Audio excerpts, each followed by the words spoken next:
Ya, seperti yang dikatakan tadi, jangan mudik dulu karena pemerintah melarang mudik dalam masa pandemi kali ini ya. Informasi berikutnya, hampir semua lini industri terkena dampak wabah corona yang merebak di Jabodetabek.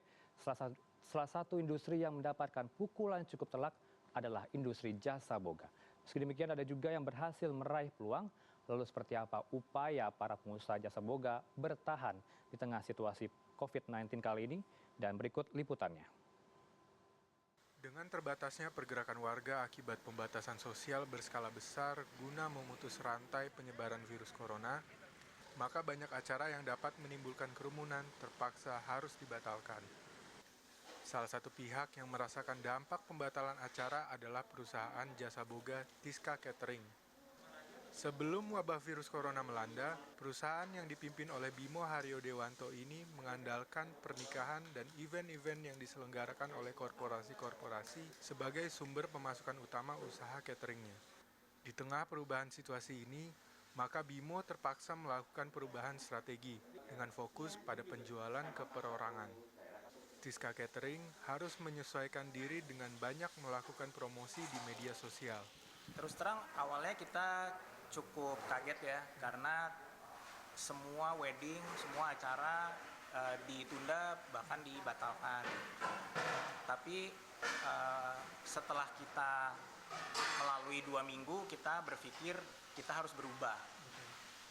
Kebetulan segmen kami selain ada event corporate dan wedding, kita ada retail juga. Jadi mau tidak mau sekarang kita fokus di retail.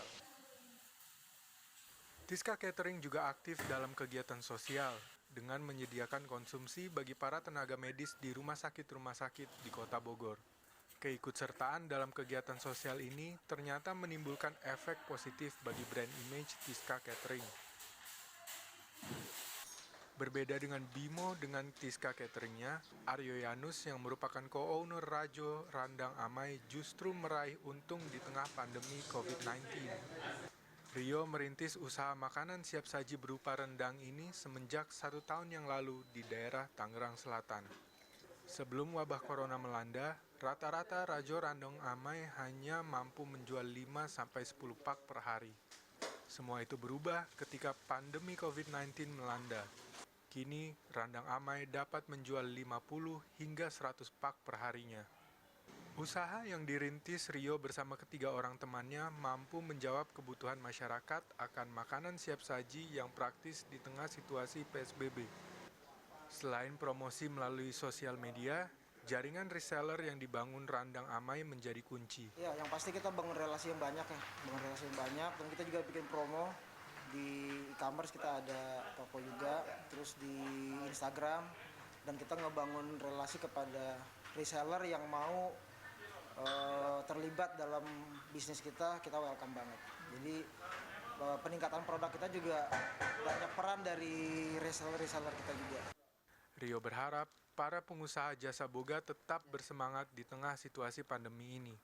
Di tengah kepungan virus corona, para pengusaha jasa boga harus memutar otak untuk menyesuaikan diri agar bisnis dapat bertahan. Sementara sebagian lain justru mendapatkan berkah. Diego Basro, Evan Askam, CNN Indonesia.